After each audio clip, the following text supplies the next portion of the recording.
boys and girls. We're going to be creating an animal inspired by the way Dr. Seuss created animals. And we're going to be combining two animals together. So what I did was I looked up some images of some of my favorite animals that I've actually seen in person at the zoo. And I tried to find some images of the animals that were facing the same direction so that I could see some of their features. So no matter what animals you'd like to combine, if you have an ability to look in a book or on the computer to help find those details, that's a great idea. So the first thing I'm going to do is I'm going to decide which body shape I kind of like the most. And I think I'm going to decide that I like the flamingo the best. Now, you're always going to start with a pencil, and we're going to do those sketchy lines, just like in the sketches that I showed you that Dr. Seuss or Ted Geisel did. He didn't just make the drawing perfect right away. He found his line that he liked.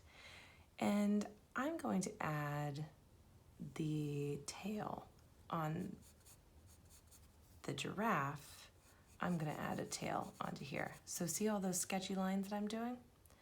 Now I have the body of the flamingo, I have a little tail of the giraffe, and they both have a long neck, so that's a similar thing.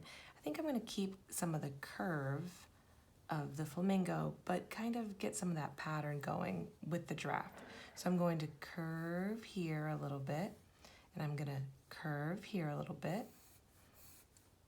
And again, I'm finding that line, and I'm going to come up, and I think I'm going to make the top part of the giraffe.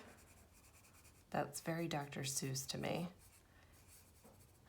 And I'm going to make the beak of the flamingo.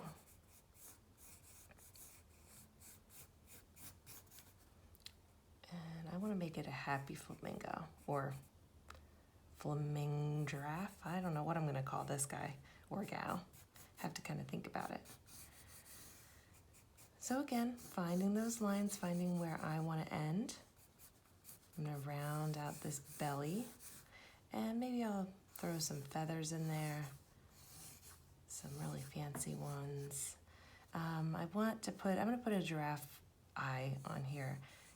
There's a nice curve to the eyelid. They actually have eyelashes. I'm just going to color this in, leave a little space. That's looking pretty good.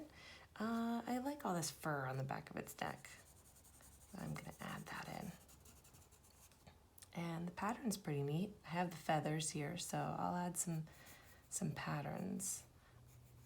And I'm just using kind of rectangle squares that I'm just doing fast. I'm not adding all the little edges that are in here. There's nice little soft edges. I'm making it a little different. And for the legs, they both have long legs, like their long neck. I really like how the flamingo's knee joint bends backwards, so I'm going to keep that detail. So I'm going to draw lines this way and lines this way.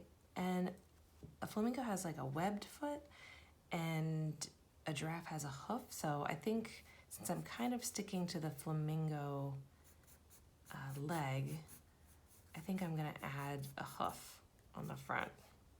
On the foot.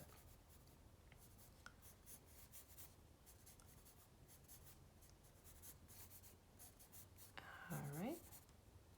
And when I get my drawing kind of where I like it, maybe I'll add some little feathers right here. That's when I'm going to take my Sharpie and I'm going to start finding the line that I like. So that means if I look here, there's a lot of sketch marks.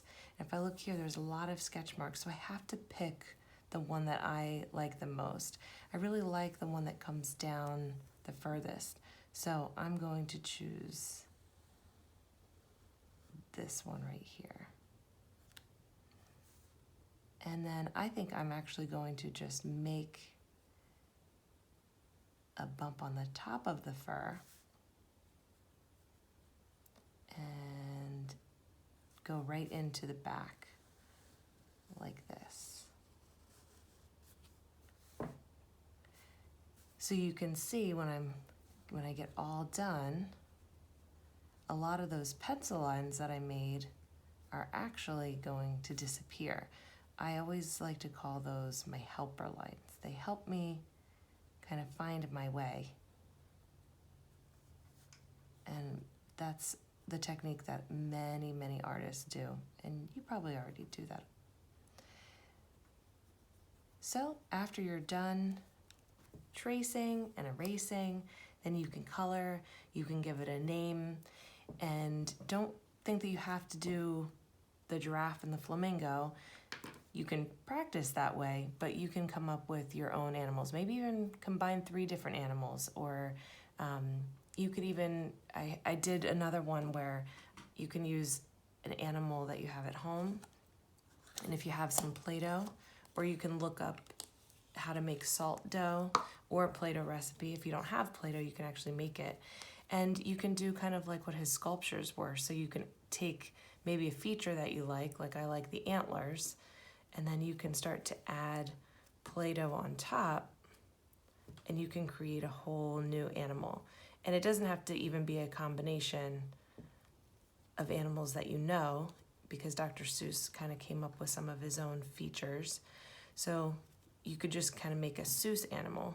I'm just gonna press in for the eyes and press in for the mouth. And I'll have a picture of this when I'm all done. You can put little eyeballs on here. And I'll put a picture up, like I said, on my website. So you can play around with this and come up with your own sculpture.